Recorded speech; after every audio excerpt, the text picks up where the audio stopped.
Bonjour à toutes et tous et bienvenue dans la boîte à idées, un podcast du Nouveau Populaire. Ici, on cherche à faire de la politique autrement, avec du fond, avec de la nuance, mais aussi avec un peu d'humanité. Pour ce faire, nous recevrons des experts et des expertes, des militants et des militantes, mais également des élus. Aujourd'hui, je reçois une personne qui, à mon sens, fait partie, on va dire, de ces trois catégories. Donc je reçois Jean-Luc Romero-Michel. Bonjour Jean-Luc. Bonjour. C'est un plaisir de te recevoir ici. Et Merci de m'inviter dans ce beau studio. Oui, Très zen. On est très bien ici. C'est le but, qu'on se sente bien et qu'on puisse comme ça un peu discuter de sujets, de thèmes profonds. Et donc justement, je vais essayer de te présenter rapidement à nos auditeurs et auditrices, même si je t'avoue que la tâche n'est pas aisée parce que tu as quand même un parcours très, on va dire, très rempli. Tu as eu 1000 vies, 1000 combats. Et donc, je vais essayer de simplifier au maximum. Donc, pour faire simple, tu es adjoint à la maire de Paris en charge des droits humains, de l'intégration et de la lutte contre les discriminations. Mais tu es surtout, à mon sens, l'une des figures en France et dans le monde de la lutte contre le VIH.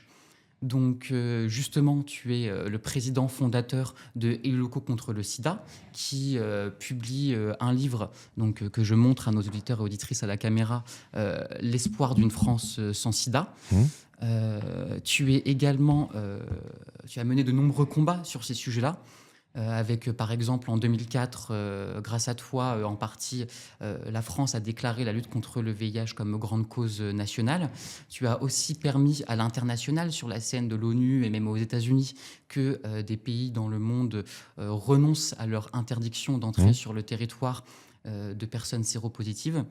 Et donc, tu es une personne vraiment qui a mené ce combat à bras-le-corps. Et donc, c'est un plaisir de te recevoir pour cet épisode qui sortira le 1er décembre, Journée mondiale de lutte contre le VIH. Et donc, justement, on va commencer par on va dire, un premier temps de sensibilisation avec des réponses, avec des questions courtes qui appelleront donc à des réponses plutôt courtes sur le VIH. Et donc, une première question, c'est quoi le VIH et c'est quoi le sida ? Le VIH, c'est un virus qui s'attaque à l'immunité des personnes et quand il n'est pas contrôlé, eh bien, il détruit le système immunitaire et la personne contracte le VIH, le sida, pardon, et développe des maladies opportunistes qui la font mourir. Mais enfin, tout ça, c'était avant, évidemment, l'arrivée des traitements. Mais en tout cas, une personne qui vit avec le VIH, qui ne sait pas qu'elle a le VIH, peut être confrontée à cet effondrement immunitaire et donc après à une mort obligatoire avec différentes maladies opportunistes. Et donc justement, comment est-ce qu'on empêche la transmission du VIH en tant qu'individu ? Alors aujourd'hui, justement, quand on parle d'un espoir d'une France sans sida, c'est parce que justement on a fait beaucoup de progrès médicaux. C'est-à-dire qu'il y a eu des progrès médicaux considérables dans la lutte contre le sida qui ont malheureusement pas toujours été suivis par contre de progrès sociétaux. Aujourd'hui, il y a d'abord dans la prévention. La prévention a progressé d'une manière spectaculaire. Évidemment, il y a le préservatif que tout le monde connaît, il faut pas l'oublier, la capote comme diraient certains. Mais il y a aujourd'hui la PrEP, le traitement pré-exposition. Et c'est une vraie révolution, c'est-à-dire que c'est un traitement qui est pris en amont de la relation sexuelle et après la relation sexuelle et qui fait que vous n'attrapez pas le VIH. Et les progrès sont tellement spectaculaires que dans les mois qui viennent vont arriver, notamment en France, la possibilité de se faire juste 2 injections par an de PrEP, d'un médicament qui va faire que en ayant cette injection de ce médicament qui évite de pouvoir être infecté, vous pourrez avoir des relations sexuelles, même non protégées, et ne pas infecter qui que ce soit et ne pas être infecté soi-même. Donc c'est une révolution aujourd'hui dans la prévention qui est forte, qui donne vraiment de l'espoir pour l'avenir. Et pour les personnes qui vivent avec le VIH, elles ont évidemment depuis notamment 2005-2006 des nouveaux traitements récemment, on a appelé ça à l'époque les trithérapies. Ça veut plus rien dire en soi. En tout cas, il y a des nouvelles molécules qui sont arrivées dans ces années-là qu'on appelait les antiprotéases et qui font que elles arrêtent la dégradation du système immunitaire de la personne. Et aujourd'hui, une personne séropositive a la même espérance de vie qu'une personne qui est séronégative. Donc c'est aujourd'hui, même si on ne guérit pas du sida, on a avec ces traitements les moyens d'avoir une vie, je dirais pas totalement normale, parce qu'il faut pas banaliser les choses. Vivre avec un traitement, c'est pas comme vivre sans traitement, mais en tout cas, on peut avoir une vie professionnelle, une vie affective, une vie sexuelle, une vie amoureuse, avoir des enfants avec le VIH aujourd'hui, et c'est un progrès considérable par rapport à ce que j'ai vécu quand moi j'apprenais en 1987 que j'étais atteint du VIH. Et donc, justement, dans cet objectif de prévention, à qui est-ce qu'on peut s'adresser, quel organisme, si on a des questions, d'une part, sur le VIH et le sida, et pour avoir justement accès à la PrEP, à la capote, à qui est-ce qu'on peut s'adresser? Il y a plein de choses. Bon, la première des choses, et puis comme je vais faire un peu de la publicité, comme je suis devenu président de cette association depuis peu, je suis le président de SIDA Info Service. SIDA Info Service, c'est 12 lignes de téléphone, principalement beaucoup sur le VIH, dont SIDA Info Service. C'est-à-dire que vous téléphonez et vous avez quelqu'un qui, je crois que c'est de 8h à 23h, va répondre à toutes les questions que vous posez. C'est un appel gratuit, c'est financé par l'État. Donc SIDA Info Service. Alors j'ai pas en tête le numéro, je suis désolé, mais on pourra le trouver pour le donner à vos auditeurs. Mais vous allez sur internet, vous mettez SIDA Info Service. Et d'ailleurs même quand vous demandez à l'intelligence artificielle, quand vous allez loin dans vos demandes sur la prévention, ils vous disent appelez SIDA Info Service, qui va vous donner toutes ces informations. Après, tout dépend de ce que vous cherchez. Si vous pensez avoir pris des risques, il faut dans les heures qui suivent, vous avez eu peut-être des relations non protégées, un non-échange de seringues, etc. Il faut aller dans les 48 heures maximum, soit aux urgences des hôpitaux, où on peut vous donner ce qu'on appelle un traitement post-exposition, qui va vous éviter, dans la plupart des cas, de contracter le VIH, ou dans les CGID, c'est-à-dire dans des centres de dépistage anonymes et gratuits, où on va vous fournir un traitement pour un mois. Donc vous avez cette possibilité-là, et après, vous avez plein de choses, voir vos médecins traitants. Il y a nombre d'associations qui, sur le terrain, peuvent répondre à vos questions. Faire des tests, c'est extrêmement facile en France. Vous savez que vous pouvez aller dans n'importe quel laboratoire d'analyse médicale sans ordonnance et gratuitement, et tu peux faire un test VIH. Donc il y a plein de réponses, mais quand on se pose des questions, la première des choses, oui, c'est peut-être d'appeler un numéro de téléphone, et je pense que appeler SIDA Info Service, c'est plutôt une bonne démarche pour être rassuré souvent, parce que parfois on pense avoir pris des risques et on ne les a pas pris, et en tout cas pour être orienté si vraiment le besoin est là. D'accord, je te remercie pour cette minute de prévention, on va dire, enfin ce temps d'échange de prévention. Et donc justement, tu en as parlé, tu es une personne qui a le VIH, et donc justement, comment est-ce que tu l'as appris et si on va sur ce terrain-là, comment est-ce que tu as fait ton coming out public, parce que tu es le seul élu en France qui a dit publiquement qu'il avait le VIH, et quelles ont été les réactions à cette annonce? Alors je l'ai appris en 87, donc à un moment où il n'y avait pas de traitement, où il y avait un médicament qui s'appelait l'AZT, qui était à la fois qui vous aidait un peu à survivre, mais qui avait des effets secondaires absolument terribles, qu'il fallait prendre toutes les 4 heures. Donc vous imaginez, à minuit, 4 heures du matin, enfin vous dormiez jamais, parce que il fallait se réveiller tout le temps pour prendre ces médicaments-là, donc vous étiez totalement épuisé. Et donc je l'ai appris à un moment où c'est vrai que j'avais pas d'espoir. C'est pour ça qu'aujourd'hui je me considère comme un survivant, parce que être toujours là, et surtout quand on a vu mourir tous ses amis, c'est quelque chose de difficile. Et donc quand je l'ai appris, il a fallu déjà digérer tout ça, ce qui n'était pas simple. Moi j'ai choisi de rester dans la vie, enfin je sais pas si j'ai choisi, mais j'ai continué à bosser, à être militant, et je pense que ça m'a quelque part sauvé. et qui fait que voilà, aujourd'hui je suis toujours là. Donc je l'ai appris en 87, j'ai été élu pour la première fois en 89, et puis j'ai été confronté à la mort de beaucoup de mes amis, des amis de 20 ans, 25 ans qui mouraient dans des conditions terribles. Ta génération ne peut pas imaginer ce que c'est quand on a 25 ans, 26 ans, de voir ses copains du même âge mourir. Et c'est quand même ce qui se passait. Et donc d'abord il a fallu s'occuper de tout le monde, de s'occuper de ses amis qui partaient les uns après les autres. Et puis, j'ai fini par me dire, oui, il faudrait à la fois créer une association aussi d'élus contre le sida, parce que j'étais moi-même élu. Et puis, très rapidement, j'ai été beaucoup sur le terrain. Et c'était extrêmement compliqué parce que les gens me parlaient j'allais visiter des lieux où des personnes séropositives vivaient à l'époque, et les gens me disaient c'est gentil de vous intéresser à nous, mais vous savez pas ce que c'est que de vivre au quotidien avec le VIH. Et à force d'entendre ça, il y a des moments où je me disais mais j'ose pas le dire moi-même, quoi.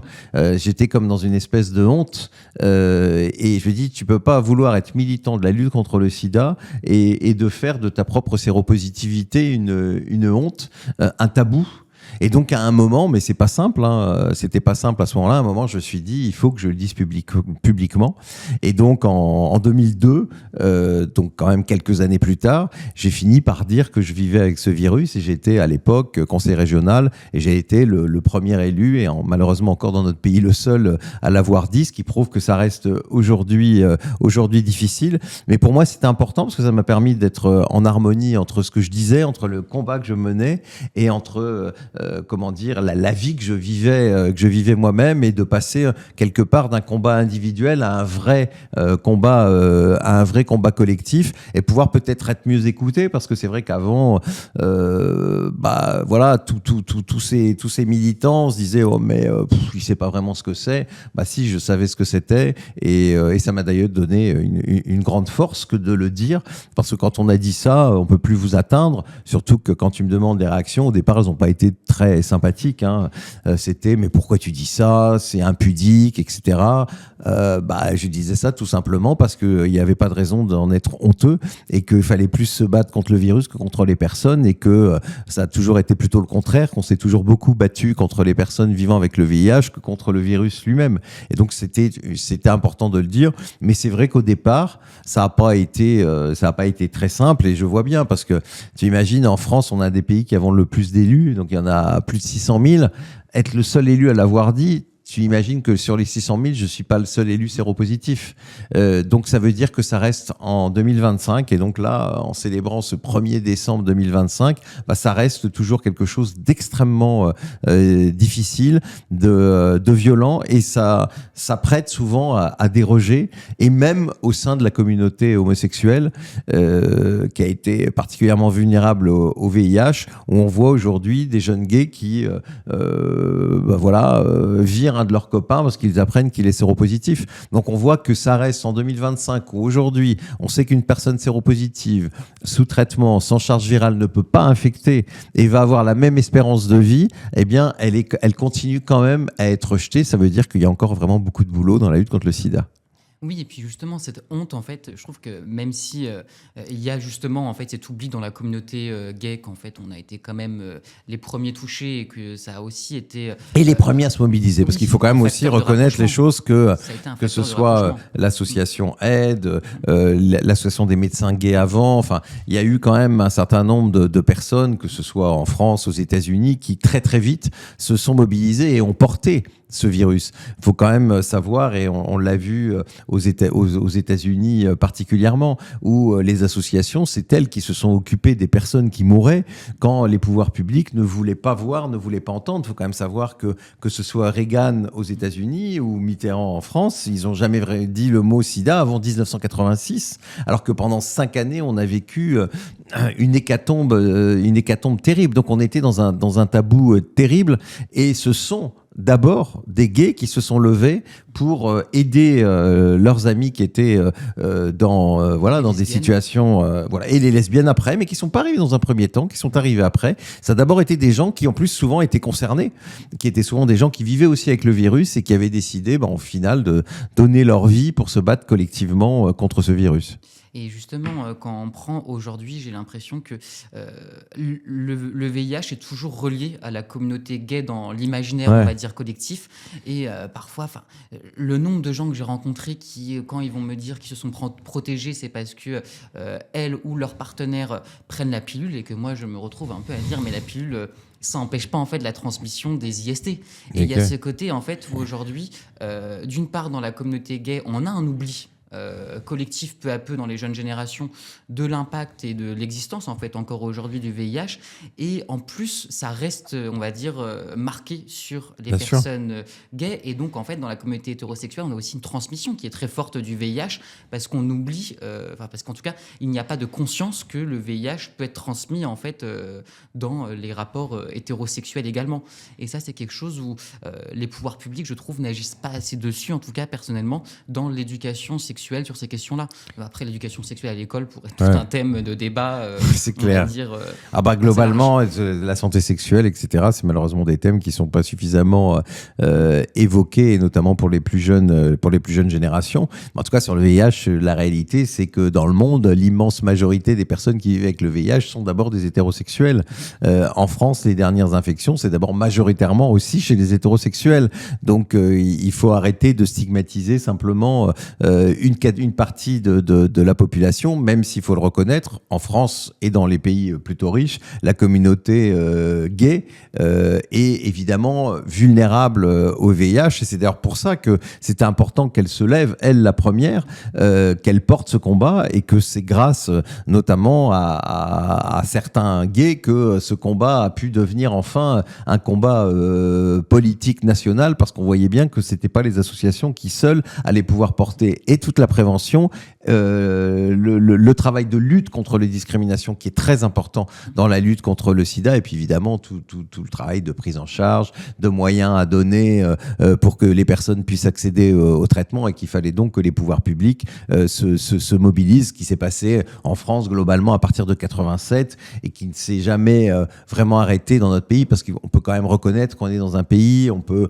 regretter certaines mesures par moment ou que ça va pas assez loin, mais on est quand même un pays dans lequel la classe politique, et quelle que soit sa couleur, enfin je parle pas d'extrême droite, mais globalement a porté la question. C'est quand même Jacques Chirac qui a permis à Barzac de faire de la première fois du sida une grande cause nationale en 87, de permettre la vente libre. Il faut savoir que jusqu'en 87, on pouvait pas faire de publicité sur les préservatifs, par exemple, ce qui était quand même totalement absurde, et qui a permis la vente libre de seringues, alors qu'on savait que beaucoup notamment d'héroïnomanes s'infectaient parce qu'ils n'échangeaient pas leurs seringues, qu'il fallait absolument donner la possibilité d'avoir librement des seringues pour que les gens puissent se prendre en charge. Et puis voilà, après, nombre de choses ont été faites, et on est dans un pays où, en termes de prévention, en termes d'aide aux malades, on va très loin, même s'il faut encore aller plus loin, notamment pour les usagers de drogue, par exemple. Mais on est dans un pays où on a un accès universel à la prévention, et évidemment un accès universel au traitement, et pour tout le monde, et notamment pour les personnes sans papier, et c'est très important. Mais justement, aujourd'hui, j'ai l'impression qu'il y a un peu, le terme est à la mode, mais un backlash sur justement les questions de lutte contre le VIH, autant en France que dans le monde. Quand on prend par exemple les attaques contre le planning familial en France, qui est de plus en plus sujet, notamment de la part de l'extrême droite, à des vagues de haine, mais également à l'international, avec toute la vague réactionnaire qui coupe les moyens à l'OMS, mais aussi à tous les programmes de lutte contre le VIH, notamment avec Trump aux États-Unis. Donc justement, aujourd'hui, j'ai l'impression que cette lutte est en train de passer sur un second plan dans beaucoup de points, alors qu'en réalité, on a quand même un objectif de un monde sans sida d'ici 5 ans. Alors, on est en train de perdre cet objectif, et on ne met plus les moyens pour réussir, en fait, pas sans sida, mais sans transmission du sida d'ici 5 ans. Et on est en train de perdre justement cet objectif parce qu'on a ce backlash en fait, réactionnaire qui arrive dans tous les pays du monde, dont la France. Et c'est assez inquiétant, je trouve, personnellement. Mais je suis totalement d'accord avec toi, même si, comme tu l'as dit, il y a un espoir fou. C'est l'espoir d'ailleurs ce livre, l'espoir d'une France sans VIH, et c'est évidemment on aurait pu mettre l'espoir d'un monde sans VIH, parce que la France ne vit pas isolée du reste, et c'est ça un peu le problème aujourd'hui, c'est-à-dire que aujourd'hui on sait avec tous les modèles mathématiques que si on permet à toutes les personnes d'accéder aux tests, d'accéder au traitement, les personnes n'auront plus de charge virale et elles ne pourront plus infecter. C'est-à-dire que même sans vaccin, on pourra arriver à la fin du VIH, et en plus avec l'explosion de la PrEP, comme je l'évoquais tout à l'heure, la délivrance de la PrEP, l'arrivée maintenant de la PrEP en injectable 2 fois par an, tous ces espoirs sont là. Sauf que, et oui, face à ça, on a malheureusement des populismes qui font des ravages terribles, et Donald Trump en est l'exemple, parce que le premier contributeur mondial pour l'accès au traitement dans le monde, c'est encore les États-Unis. Mais pour combien de temps ? Et il a annoncé des coupes qui sont terribles, parce qu'aujourd'hui, l'ONU-SIDA évoque, si on allait au bout des coupes qu'évoque Donald Trump, c'est peut-être 6 millions de morts qu'il pourrait y avoir. C'est-à-dire qu'à un moment où nous, dans les pays riches, on pourrait continuer à vivre, parce qu'on a des traitements, parce que sans les traitements, on meurt. Enfin, c'est comme ça que ça se passe, notre immunité s'effondre. Pensez que dans les pays du Sud, ils pourraient recommencer à mourir. Si on leur donne pas les traitements, c'est quelque chose de tout à fait inacceptable. Et j'espère que la France, et pour l'instant, avec le budget qu'on a, on n'en est pas là, va être à la hauteur, parce que tout ce qui est en train de retirer Donald Trump, il faut absolument qu'il soit compensé par d'autres pays. La Grande-Bretagne vient déjà de montrer le chemin en augmentant sa participation au Fonds mondial contre le sida, parce qu'on peut pas accepter que parce que vous êtes pas né au bon endroit, parce que vous êtes né dans un pays du Sud, dans un pays asiatique, dont les dépenses de santé sont très faibles, parce que ce pays est malheureusement pas assez développé, vous avez toutes les chances de mourir, alors que aujourd'hui, si vous avez ce traitement, je le redis, parce que c'est important de le dire, que les gens se rappellent, une personne séropositive a la même espérance de vie qu'une personne séronégative. Donc oui, il faut aujourd'hui plus que jamais se battre, et ça part évidemment de la France, où il faut aussi que la France, qui est le deuxième contributeur mondial, doit faire les efforts, parce que là, elle est en train d'être rattrapée par la Grande-Bretagne, et qu'il ne s'agit pas de faire un concours, d'être premier ou deuxième, il s'agit de donner de l'argent pour qu'il n'y ait pas des gens qui meurent dans une espèce d'indifférence glacée dans les pays du Sud. Mais justement, est-ce que toi, parce que dans ce monde, on va dire, assez sombre, est-ce que tu vois justement, parce que le livre, le premier mot, c'est l'espoir. Est-ce que toi, tu vois de l'espoir aujourd'hui dans ce monde assez sombre ? Est-ce que justement la Grande-Bretagne investit plus ? Est-ce qu'il y a d'autres pays qui sont justement en train de s'emparer de ces questions et de réussir à compenser la vague réactionnaire ? Ou est-ce que justement, il y a un peu un recul général Et enfin, en ce moment, on est dans un moment populiste qui est très compliqué, notamment pour toutes les questions de société et pour les questions de santé. C'est une réalité. Mais il ne faut pas baisser les bras, parce que cet espoir, je te dirais, on va réussir à endiguer la Covid. Aujourd'hui, on ne sait pas. Le VIH, on sait que si on arrive à mettre tout le monde, toutes les personnes qui en ont besoin, sous traitement, on pourra arriver à la fin du VIH-Sida. C'est une vraie réalité. Et on ne peut pas, on est en plus à la veille d'élections municipales. Et moi, je dis en plus aux candidats, vous devez être les candidats de la fin du VIH. Vous devez dire, je serai le maire de la fin de la transmission du VIH dans ma ville. À Paris, la maire de Paris, Anne Hidalgo, en 2014, a lancé un appel, l'appel de Paris, pour mobiliser les villes dans la lutte contre le sida. Qu'est-ce qu'on se rend compte 10 ans plus tard ? C'est que les résultats sont là. Qu'à Paris, en 2030, ça peut être une ville qui pourrait être sans transmission du VIH. Et donc, il faut que chacun s'investisse, que ce soit au niveau national, et que, oui, face au désengagement, notamment du premier contributeur mondial qu'est les États-Unis, il faut que les pays démocratiques et les pays les plus riches, dont on fait partie, soient au rendez-vous. Parce que, en plus, c'est un bénéfice, ceux qui disent « Ah bah oui, mais on ne va pas aller aider les autres ». Bah si, parce que de toute façon, une pandémie comme celle-là, elle ne s'arrête pas aux frontières des pays. Et que c'est un combat collectif qu'il faut mener, comme on doit le mener contre la pauvreté, comme on doit le mener pour le climat.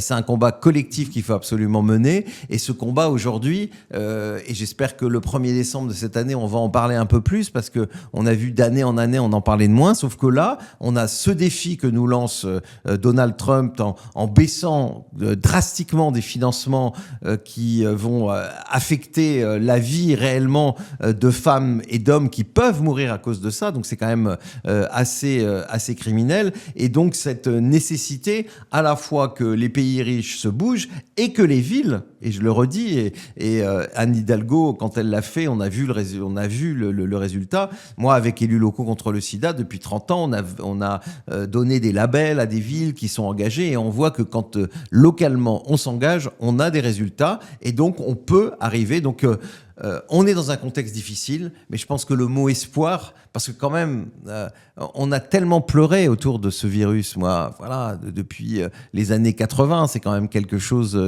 d'horrible. On a tellement pleuré de gens qui meurent.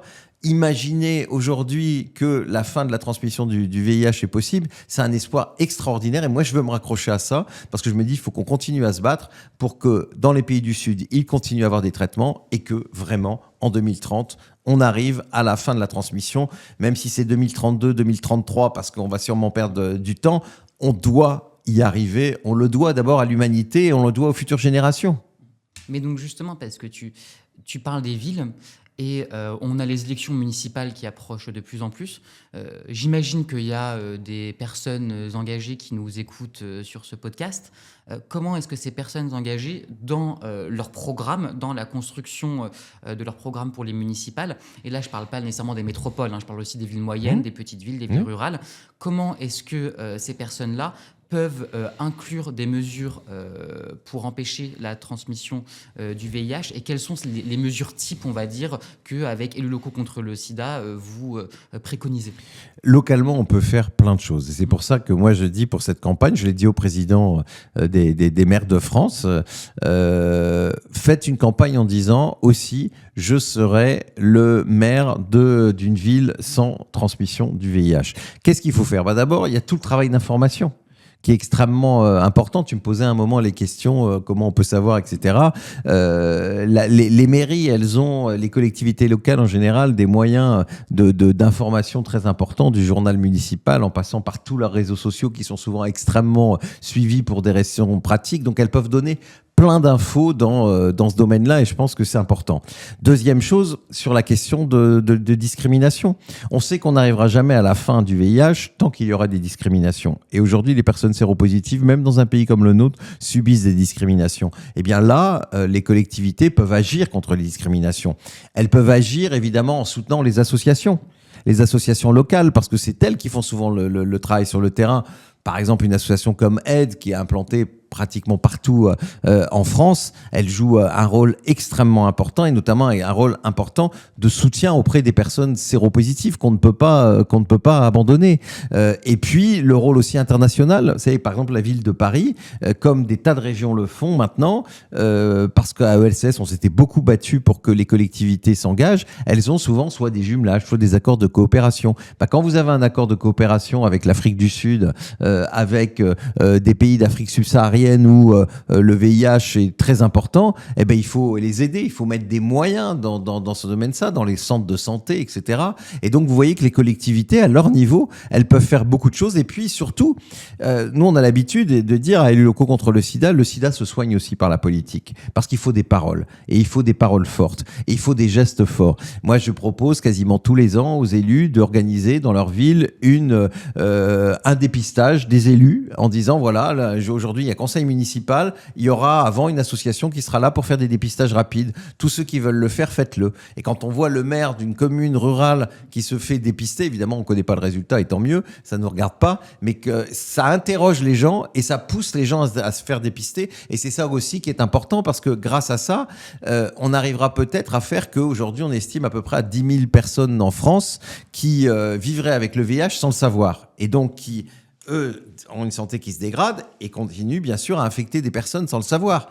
Et donc, de voir son maire qui le fait, ça incite aussi un certain nombre d'autres personnes à le faire. Et donc, tu vois que ce soit dans la prévention, que ce soit dans l'aide aux malades, que ce soit dans la lutte contre les discriminations et donc la lutte contre la sérophobie, les élus locaux peuvent jouer leur rôle sans qu'en plus cela coûte des milliers. Et aussi dans ce travail, puisque énormément de collectivités ont souhaité s'engager à l'international et dans les villes, il y a plein de jumelages où on fait des choses concrètes. On peut s'investir sur la question du VIH. Et là, je dis, il faut vraiment que ces municipales, on en reparle parce que les dernières municipales, on n'a plus parlé du VIH/SIDA parce que chez nous, oui, les gens vivent avec, donc on s'inquiète pas outre mesure. Mais on doit penser qu'aujourd'hui, on a cette vraie possibilité d'arriver à la fin du VIH. Donc on ne peut pas faire une campagne, pour moi, en 2026, des municipales, sans évoquer la question du VIH, et pas seulement à Paris, où ce sera forcément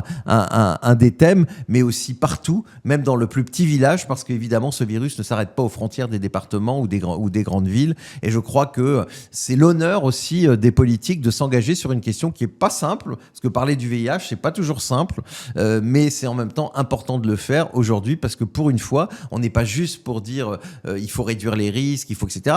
On est là pour dire on peut avoir un monde où des jeunes enfants vont naître et le sida, c'est une histoire qu'on leur racontera, qu'ils n'auront pas connue eux-mêmes. Mais donc, justement, si on part sur ce principe que ça sera une histoire qu'on leur racontera, est-ce que tu penses, toi, aujourd'hui, par exemple, avec l'arrivée du RN au pouvoir potentiellement en 2027, que ce monde est possible en France? Est-ce que le RN arrêtera, à ton sens, justement, tout ce qui va être les subventions et l'aide à la lutte contre la transmission du VIH? Parce que, à mon sens, le RN, justement, a ce principe de se présenter comme un parti gay-friendly avec, on va dire, plein de chefs à plumes qui vont dire qu'ils sont gays, etc.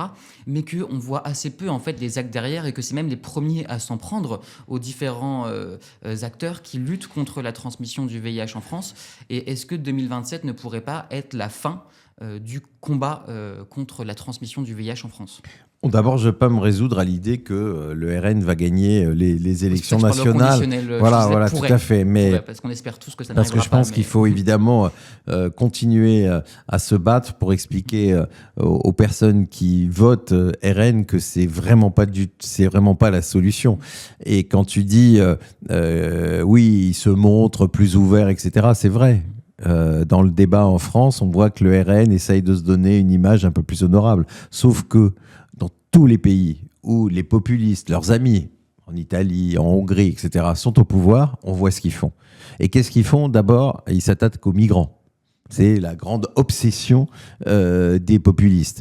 Après, ils s'attaquent aux personnes LGBT.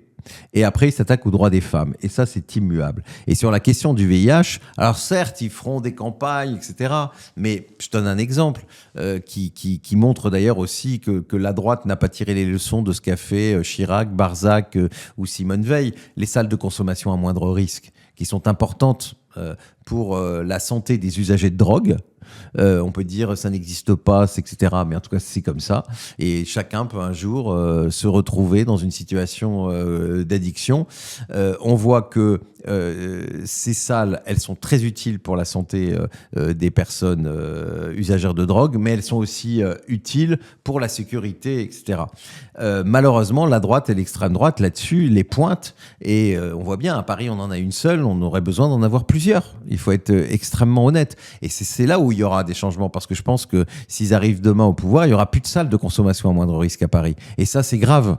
C'est grave. C'est ne pas s'occuper des personnes les plus vulnérables, c'est inacceptable dans notre société. Et donc oui, il faut se battre, parce que c'est sûr qu'une politique de lutte contre le sida menée par l'extrême droite, elle risque d'être extrêmement stigmatisante, d'écarter des personnes qui sont concernées, vulnérables, les travailleuses du sexe, je le disais, les usagers de drogue notamment, même s'il se part, d'une d'une meilleure bienveillance vis-à-vis des gays, mais quand on les entend réellement, il suffit de se rappeler quand même quand il y a eu la cérémonie d'ouverture des Jeux Olympiques, et on a vu même des parlementaires gays RN critiquer cette séance en parlant de wokisme, en s'attaquant aux personnes trans, en s'attaquant aux drag queens, etc.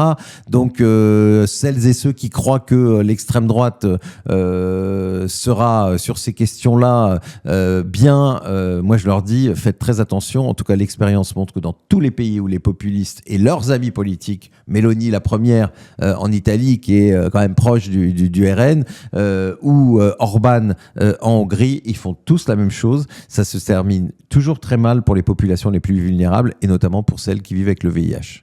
Et ça qui est impressionnant, c'est parce qu'ils arrivent à, on va dire, parce que Marine Le Pen a fait ce changement, on va dire, à mon sens, de passer à une extrême droite un peu à la nordiste. Donc, de réussir à dire entre guillemets, avoir des propos racistes en disant « je vais protéger les minorités en ayant des propos racistes ». Mais en réalité, quand on regarde ce qu'ils font sur le terrain, c'est absolument catastrophique. Et dans le peu de villes qu'ils ont, c'est absolument catastrophique. Et donc, il y a cette chose où j'ai l'impression qu'aujourd'hui, on est en train de perdre la main, en tout cas la gauche en France, etc., de perdre la main sur ces questions-là, parce qu'ils arrivent à s'en emparer, alors qu'on sait au fond qu'ils ne feront rien dessus, voire la situation, enfin même pas voir, c'est que la situation sera bien pire s'ils sont au pouvoir. Et donc, c'est quelque chose que je trouve quand même assez inquiétant sur leur capacité à utiliser le racisme comme une force pour dire justement on va protéger le droit des femmes, on va protéger les minorités. Et donc justement, comment est-ce qu'on va réussir à retrouver un projet de gauche qui arrive à empêcher, en fait, à endiguer cet argumentaire ? Et là, c'est une question qui est quand même assez compliquée, en tout cas au vu de la politique actuelle et de l'actualité nationale. Et donc, je ne sais pas ce que toi, tu en penses et quelles mesures, on va dire, phares on pourrait mettre en avant. On doit assumer la politique de lutte contre le sida dans tous ses aspects, notamment de réduction des risques, le travail qu'on doit faire sur la question des addictions, parce que la gauche a renoncé à avoir un vrai discours. Est-ce qu'il n'est pas temps à un moment qu'on sorte de la pénalisation des drogues, par exemple? C'est une vraie question qui m'apparaît aujourd'hui tout à fait essentielle. Et il faut que la gauche assume, comme on n'a pas fait notre travail sur l'aide médicale d'État. On commence seulement à le faire maintenant, mais il est un peu tard. C'est-à-dire qu'on a quand même laissé à la fois la droite et l'extrême droite faire croire aux Français que les étrangers étaient mieux soignés que les Français, ce qui était absolument faux. Que l'AME coûtait très cher. C'est aussi faux, c'est 1 milliard d'euros par an sur 240 milliards d'euros de dépenses de santé.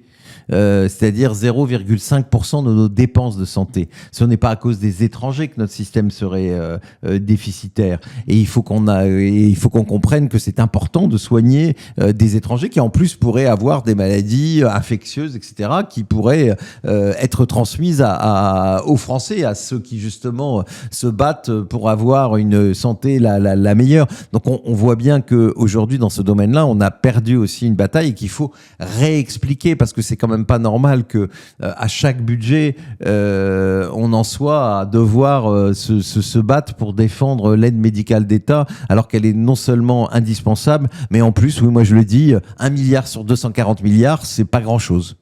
Et justement, tu as abordé plusieurs fois le sujet des usagers de drogue. Aujourd'hui, en France et notamment dans les grandes villes, on a quand même une utilisation de plus en plus importante de drogue durant les relations sexuelles, donc ce qu'on appelle le chemsex. Et justement, toi, tu es une figure de ceux qui se battent pour lutter contre le chemsex en France. Et comment est-ce qu'on arrive à conjuguer d'une part l'objectif de dépénalisation de la drogue, de l'autre le chemsex, et qu'est-ce que les pouvoirs publics aujourd'hui font pour lutter contre le chemsex en France? Alors bon, moi je dis pas que je lutte contre le chemsex, moi je lutte à la fois pour l'information, la prévention et le soutien aux personnes qui pratiquent le chemsex, qui est pas tout à fait pour moi moi la même chose. Le chemsex est un phénomène, c'est-à-dire le chemsex prendre certaines drogues dans le cadre de relations sexuelles. C'est donc un phénomène qui s'est énormément développé ces 15 dernières années. Certaines études parlent entre 6 et 30% des gays qui auraient pratiqué le chemsex. Donc ça veut dire que ce n'est pas du tout un phénomène marginal. C'est-à-dire pour ça qu'à Paris, avec Anne Hidalgo, on a lancé un plan stratégique pour donner l'information et pour aider les personnes qui souhaitent être aidées. Bon, moi, en déconnectant les deux, moi, je pense que la pénalisation des drogues est un mauvais système. Il y a un pays en Europe qui a dépénalisé toutes les drogues. Le Portugal. C'est le Portugal, et dans ce pays, eh bien, il suffit d'aller voir, les choses vont quand même beaucoup mieux. Nous, dans notre pays, il y a une hystérie autour des drogues. Alors moi, je ne dis pas que dire à un gamin de 14 ans qui fume 30 joints par jour que c'est bon pour lui, non, évidemment, ça ne va pas être bon pour son cerveau.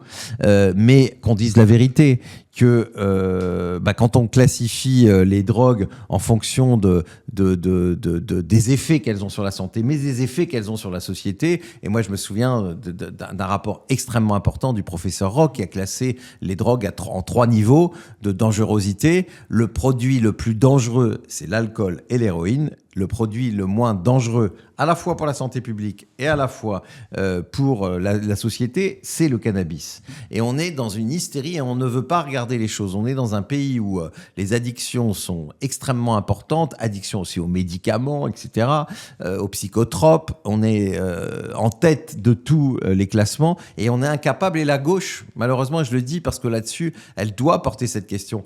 Par exemple, Anne Hidalgo avait essayé de porter pendant la présidentielle la question du cannabis et de son éventuelle dépénalisation. C'est un débat qu'on n'arrive pas à avoir, mais il faut qu'on ait ce débat-là. Il est aujourd'hui vital quand on est dans un pays où il y a tant et tant de personnes qui sont dépendantes de produits. Il faut qu'on voit que justement cette politique de répression, elle ne marche pas. Parce que moi, je ne suis pas un irresponsable qui veut que tout le monde se drogue, pas du tout. Je dis simplement que quand on aura un discours beaucoup plus structuré, qu'on expliquera à un petit jeune quels sont les dangers de chaque produit, et qu'on ne sera pas dans cette hystérie de dire oh là là, ce jeune qui prend du cannabis, c'est terrible, alors qu'il voit son père se saouler toute la journée, voire tabasser sa mère parce qu'il est violent, alors que lui, il est tout calme avec son cannabis. Il n'arrive pas à comprendre qu'on lui dise toi, t'es un drogué, c'est terrible dans l'état où tu es, et qu'il voit des gens qui prennent de l'alcool de manière abusive, qui sont dans des états incroyables. Et donc, tant qu'on n'arrivera pas à mettre les produits au même niveau, eh bien, on n'avancera pas, et je pense que c'est ce qu'il faut faire. Parce qu'on pourra faire de l'éducation d'un autre niveau pour expliquer, voilà, à un jeune que, fumer plein de joints de cannabis quand on a 12-13 ans et que le cerveau n'est pas complètement formé, c'est pas bon pour la santé. Et ça, ils le comprendront. Et c'est pour ça que moi, je pense qu'il faut, et ça, on n'a pas réussi, et pour moi, c'est un des plus gros défis qu'on a actuel, c'est enfin avoir un débat dans notre pays, et j'aimerais qu'on ait un énorme débat citoyen sur la question des addictions, auxquelles on est toutes et tous à un moment de notre vie confrontés. Oui, mais ça, c'est quelque chose, aujourd'hui, j'ai l'impression qu'en France, mais comme tu le dis, c'est impossible de l'avoir aujourd'hui, ce débat, parce qu'il y a ce côté avec même les grandes... ce que Darmanin a développé, par exemple, les grandes opérations pour faire en fait de la com, de réussir à attraper de la drogue, etc., à arrêter des gens, etc. Mais on voit aujourd'hui que je crois que c'est près de 1 milliard d'euros qui est investi par an dans la lutte contre le cannabis de mémoire. Et que ça ne marche pas parce qu'on est le pays qui consomme le plus en Europe de cannabis. Je crois avec la Suède, on est les pays les plus répressifs ont dans ce domaine les plus mauvais résultats. Donc on voit bien que c'est une autre politique qu'il faut avoir, et je le dis encore, c'est pas pour pousser les gens à prendre des drogues, bien au contraire. C'est en tout cas donner les éléments. Et c'est ce qu'on fait aussi, nous, sur la question du chemsex à Paris. Nous, c'est pas de dire aux gens faites plus de chemsex, c'est de leur donner d'abord les informations, parce qu'ils ne les ont pas forcément. Parce que certaines personnes ne savent pas qu'en mélangeant, par exemple, de l'alcool avec des catinones ou avec du GBL, des produits qu'on prend traditionnellement dans le cadre du chemsex, ça peut conduire à la mort, à des comas, etc., à des choses extrêmement graves. Mais tout ça, il faut pouvoir l'expliquer, que les produits que les gens prennent aujourd'hui, par exemple dans le cadre du chemsex, ce qu'ils appellent la 3-MMC, qui n'existe plus vraiment en vrai, qui est un des produits dont on parle tout le temps, mais qui est interdit depuis 2 ans aux Pays-Bas, et aujourd'hui, ils ont plutôt d'autres produits, la 2-MMC, etc. Mais que, ces produits, ils les reçoivent, ils les commandent sur des sites internet. Ils les reçoivent chez eux. Ils savent pas ce qu'ils reçoivent. Et donc, c'est important de pouvoir aussi leur permettre de tester leurs produits. C'est ce qu'on fait à Paris, où il y a 2 endroits où on peut aller tester ces produits. Beaucoup de gens, aujourd'hui, s'injectent ces produits. Mais il faut leur permettre au moins qu'ils évitent de s'infecter au VIH ou aux hépatites. Et il faut leur donner du matériel d'injection. Donc, on voit qu'on a plein de choses sans jugement à faire. Et puis après, aider les personnes qui veulent arrêter. Et pour ça, oui, il faut des gros moyens, qu'aujourd'hui, les moyens ne sont pas à la hauteur, qu'on attend un plan stratégique de l'État qui doit se faire, puisque les parlementaires l'ont enfin voté à l'automne, au printemps dernier, que là, il y a eu beaucoup de changements de ministre de la Santé, donc ça n'a pas avancé, mais qu'on espère que dans les jours qui viennent, le professeur Benyamina, qui a été chargé d'une mission par Neuder, l'ancien ministre de la Santé, sur la question du chemsex, va permettre qu'on ait enfin un plan à la fois, évidemment, sur l'information, la prévention, et puis sur l'aide aux personnes qui veulent s'en sortir, parce que les moyens ne sont pas à la hauteur aujourd'hui. Et donc, justement, on va passer à notre traditionnel, on va dire dans la boîte à idées, notre traditionnelle boîte à questions que des auditeurs et auditrices ont pu poser. Il y a potentiellement, du coup, des questions sur le chemsex dedans en fonction des questions que tu tireras au sort. Si tu veux bien, je te laisse en tirer 3 pour qu'on puisse après les lire à haute voix au micro. Alors, elle est tout au fond, là. Hop. 2 et 3. Je les lis ou tu les lis? Tu peux les lire. Alors, donc, c'est dangereux d'être élu LGBT en France. Dangereux, enfin, c'est toujours dangereux d'être dans une minorité pour qui que ce soit. Je ne pense pas que ce soit aujourd'hui plus dangereux. Enfin, moi, je suis d'une vieille génération, et c'est vrai que dans les années 80, voire 90, être élu et gay, c'était très compliqué, et on doit beaucoup à Bertrand Delanoë qui a fait ce coming out, qui a fait changer beaucoup de choses. Je pense qu'aujourd'hui, voilà, on voit bien, d'ailleurs, au Conseil de Paris, il y a des élus gays, il y a des femmes lesbiennes, et je ne vois pas en quoi c'est dangereux. Maintenant, il y a dans notre pays toujours des personnes LGBTQIA+ phobes qui existent. Et évidemment que quand on fait partie d'une minorité, en plus avec des réseaux sociaux qui parfois sont extrêmement violents, je le vois à mon dépens régulièrement, ça peut le paraître, mais très sincèrement, beaucoup de choses ont progressé aujourd'hui, et en tout cas les générations de ton âge, etc. C'est aujourd'hui beaucoup plus facile d'être ouvertement LGBTQIA+, ouvertement gay, lesbienne, bi, trans, et de pouvoir être élu. D'ailleurs, dans ce livre, il y a 2 élus trans qui ont été des élus un peu historiques, puisqu'il y a à la fois Camille Cabral, qui a été la première élue trans en France, qui avait été élue sur les listes écolo dans le 17e arrondissement de Paris, et puis Marico, qui a été une maire dans le Nord, qui a arrêté pour des raisons, parce que la charge est très difficile, hein, être maire, c'est pas quelque chose de simple, mais qui a été une maire emblématique. Donc on voit qu'aujourd'hui, même dans un petit village, on peut être gay, on peut être trans, les gens votent pour vous, mais en même temps, oui, il faut quand même avoir conscience que l'homophobie reste une réalité. D'accord, merci. Alors, est-ce que tu as déjà vécu des violences homophobes en tant qu'élu? Alors, violence, frapper, tout ça, non. Si on parle de violence physique, non. Par contre, des menaces, des insultes, etc., oui, mais comme malheureusement beaucoup de personnes homosexuelles, plus par le passé, d'ailleurs.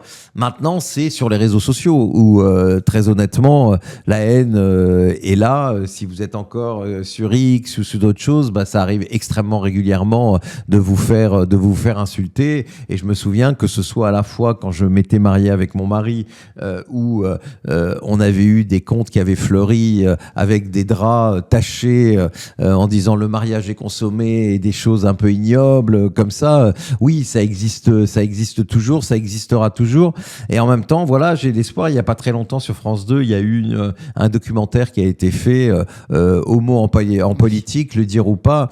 Et c'est assez intéressant parce que j'y ai participé, mais il y avait des élus de province, des hommes, des femmes, etc. Et on voit quand même que la société a grandement aujourd'hui évolué, et que donc la société, il y aura toujours malheureusement des homophobes, que les réseaux sociaux ne nous aident pas, mais je pense qu'on est quand même dans une société où on est par rapport à ce que moi j'ai vécu, parce que ceux qui disent oh là ça n'a jamais été aussi terrible, c'est pas vrai, ils n'ont pas connu les années 80 où quand à l'époque si vous vouliez aller porter plainte parce que vous étiez agressé, bah vous faisiez agresser aussi au commissariat. Aujourd'hui, si dans un commissariat un policier agresse une personne gay, une personne lesbienne qui vient porter plainte parce qu'elle a subi de l'homophobie, je pense que ce policier ou cette policière aura des problèmes, ce qui n'était pas le cas il y a 30 ou 40 ans. Mais en même temps, j'ai l'impression que, évidemment, que les violences ont pu évoluer, mais qu'il y a toujours, d'une part, évidemment, ces personnes LGBT-phobes dans la société, mais qu'on a aussi ce vieux réflexe, en fait, LGBT-phobe sur la sphère publique. Par exemple, quand Lucie Casset, donc, qu'on a reçu au dernier épisode, avait fait son coming out l'année dernière, il y avait quand même eu un réflexe, alors qu'elle avait juste dit une phrase toute simple dans Paris Match, qu'elle était mariée et qu'elle avait des enfants. Il y avait eu Nathalie Loiseau qui avait parlé du fait qu'il fallait être une personne privée, alors qu'elle-même avait posé dans Paris Match avec son mari en fait quelques mois avant. Enfin, il y a eu ce réflexe un peu de, on va dire, de hétérosexiste et homophobe dans la société. Et donc c'est vrai qu'aujourd'hui il y a toujours, parce que les générations se confondent. Et donc en fait il y a toujours ce réflexe et cette violence LGBT-ophobe dans la société. Et donc justement des menaces, même des tags. Il y a beaucoup de maires LGBT qui ont des tags sur les portons de leur mairie avec des insultes LGBT-ophobes et notamment même quand on parle de Mariko dans le livre qui avait reçu une violence qui était quand même extrêmement forte sur un plateau télé il y a quelques mois de la part d'une figure de l'extrême droite. Et donc j'ai l'impression que les vieux réflexes en fait ressortent assez facilement. Ah, il y en a, mais moi je veux qu'on se place dans l'histoire, dans l'évolution. C'est-à-dire que dans les années 80 et en 2025, les choses sont quand même extrêmement différentes. Et que si aujourd'hui il y a cette violence et qui est exacerbée par les réseaux sociaux, ça il faut être clair dans ce domaine. En plus c'est facile, plein de gens se croient totalement anonymes, croient qu'ils peuvent dire n'importe quoi. Il faut quand même être honnête. Tout cela a quand même reculé et je pense qu'être gay, être lesbienne, être bi, être trans en 2025, c'est plus facile qu'en 1980. Dans notre pays, bien sûr. Je ne parle pas des pays d'Afrique subsaharienne, malheureusement. Mais dans le nôtre, mon expérience me fait dire que quand on me dit, moi, je vois parfois des étudiants, je suis parfois à l'INSEC, qui me disent « Oh là là, vous avez de la chance, vous connaissez pas cette violence qu'on a connue ». Je peux vous dire que si, et notamment à l'époque du VIH, tout ce qu'on a pu entendre sur les personnes gays infectées par le VIH, la punition divine, etc., c'était quand même des choses là d'une violence inouïe qu'aujourd'hui on entend quand même beaucoup moins. Maintenant, voilà, de toute manière, quand vous êtes dans une minorité, il faut toujours se battre pour s'imposer. Et il y a toujours ce travail. Et puis le progrès n'est pas linéaire. Regardez aux États-Unis où avec Trump, il y a des retours en arrière, il y a des retours en arrière dans certains États. Alors heureusement, la Cour suprême n'est pas revenue sur la liberté de se marier pour chacune et chacun d'entre nous. Mais oui, il faut toujours se battre. Mais ne disons pas quand même qu'en 2025, c'est plus compliqué d'être LGBT que dans les années 80. On est d'accord. Et donc la troisième question. La troisième. Alors, qu'est-ce que t'as appris cette aventure politique ? Alors, je ne sais pas quelle aventure politique. Est-ce que c'est ma vie politique ? Est-ce que c'est la mairie de Paris avec Anne Hidalgo, avec cette majorité ? Moi, j'ai toujours eu en plus un pied à la fois dans l'associatif et dans le politique, ce qui m'a fait un peu original et qui a fait que je suis un peu original, mais qui en même temps, pour moi, était extrêmement intéressant parce que dans le milieu associatif, dans le milieu activiste, on est là pour revendiquer, pour se battre. Et puis, quand on est élu, il faut qu'on mette en œuvre des choses et on peut pas tout mettre en œuvre. Et donc ça m'a aidé à comprendre ce qui était entendable de la part des activistes et ce qui était faisable et de trouver ce juste milieu. Donc moi je suis très content d'avoir été des deux côtés parce que je me suis jamais résigné et que parfois je trouvais que les politiques, les collectivités où j'étais n'avançaient pas assez sur un certain sujet et donc j'avais ce côté-là et puis parfois aussi voilà, je revenais aussi au principe de réalité, donc ça m'a permis en tout cas de mettre en œuvre aussi des choses que j'avais beaucoup réfléchi quand je n'étais qu'un militant associatif. Et je dis pas ça d'une manière péjorative, parce que pour moi, être militant, c'est, je crois, la plus belle des choses qu'on a. C'est du bénévolat, c'est donner du temps pour des choses dans lesquelles on croit. Mais en même temps, voilà, j'ai eu cette chance de pouvoir mettre en œuvre des choses. Et par exemple, à Paris, j'avais, il y a plus de 10 ans, fait un rapport à Anne Hidalgo en proposant 52 mesures pour faire de Paris une ville LGBT-friendly. J'ai pu moi-même mettre en œuvre ces 52 propositions. Et c'est une vraie satisfaction de voir qu'à Paris, aujourd'hui, on est une des capitales, si on compare à d'autres villes, et j'ai eu l'occasion de comparer à plusieurs reprises en rencontrant mes collègues européens, aux États-Unis, au Canada, etc., qu'on est aujourd'hui une des capitales qui est allée le plus loin. On va terminer là notre programme enfin avec un sujet qui a été très compliqué, qui est celui d'un centre d'archives dont on a voté tous les moyens. Maintenant, j'espère qu'il va se mettre en place. Récemment, on a le premier monument en France, à la fois pour honorer celles et ceux qui ont été dans les camps de la mort, mais aussi pour honorer toutes celles et tous ceux qui ont subi des LGBT-phobies dans l'histoire et qui continuent à le subir. Parce que ce monument, qui a été fait par Jean-Luc Vernat, qui est magnifique, je conseille aux gens d'aller à Bastille le voir. C'est un monument qui est très fort parce qu'il est à la fois, il rappelle notre histoire et il rappelle aussi ce qu'on vit aujourd'hui et aussi cet espoir fou qu'une génération comme la mienne qui n'aurait jamais cru un jour voir la possibilité que 2 hommes ou 2 femmes puissent se marier, et c'est aujourd'hui une réalité. Et donc justement, tu parlais de mise en œuvre, donc ça va faire la transition pour notre avant-dernière question. Jean-Luc Romero Michel, tu es élu président de la République en 2027. Quelle est la première mesure que tu prends en arrivant à l'Élysée ? Écoute, je vais te reprendre ce que j'ai dit tout à l'heure. Je m'attaquerai à quelque chose de très impopulaire, mais qui est pour moi très important. C'est-à-dire que je lancerai un grand débat national sur la question des addictions. Parce que je crois qu'on ne peut plus continuer dans notre pays à ne pas regarder cette réalité en face. C'est une réalité qui nous concerne toutes et toutes, parce que des addictions, il y en a de toutes les sortes, et qu'on est d'un des pays les plus concernés, qu'il faut qu'aujourd'hui, pour que chacun se sente mieux, on n'arrête pas de parler de santé mentale. La santé mentale, ça passe aussi par avoir une autre politique sur les addictions, et en tout cas une politique qui sera certainement plus proche de ce que mène le Portugal que de ce que mène aujourd'hui la France. Tu restes cohérent durant l'ensemble du podcast. J'espère. C'est important, ça montre une colonne vertébrale. C'est important en politique aujourd'hui d'en avoir une. Et une dernière question. Une musique pour conclure cet épisode, et pourquoi ? Alors, ce serait pas une musique, ce serait peut-être une chanson d'une femme qui est aussi dans ce livre, qui est Sheila, avec qui j'ai travaillé pendant 30 ans dans la lutte contre le sida, et qui a fait une chanson il y a 1 an ou 2 ans, qui s'appelle « Pensez à moi parfois », où elle imagine sa propre mort. Elle se dit, voilà, j'aurais fait une belle carrière, plein de choses, etc., mais je vais partir de l'autre côté.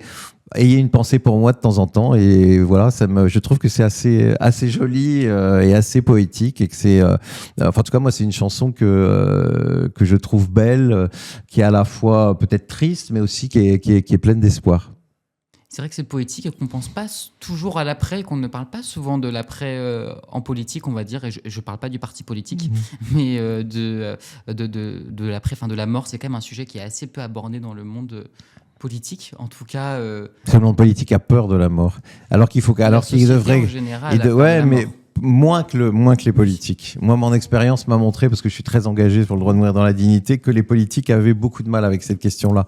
Parce que beaucoup de politiques sont encore des hommes à un haut niveau de responsabilité, contrairement aux femmes qui, elles, s'occupent du début de la vie à la fin de la vie, et qui ne veulent pas regarder cette réalité en face, qui pourtant les ferait, à mon avis, gouverner mieux, les ferait vivre mieux, et les rendrait sûrement plus heureux, parce que quand on sait que tout ça se termine, on vit mieux sa vie. Et je pense que ça, c'est une vraie leçon, et c'est pour ça que moi, la mort qui a été très présente tout au long de ma vie m'a toujours rappelé à l'essentiel, et je crois que beaucoup de politiques devraient faire ça. Je pense qu'ils géreraient sûrement mieux leur collectivité locale, et puis surtout, ils vivraient mieux, et ça, c'est important.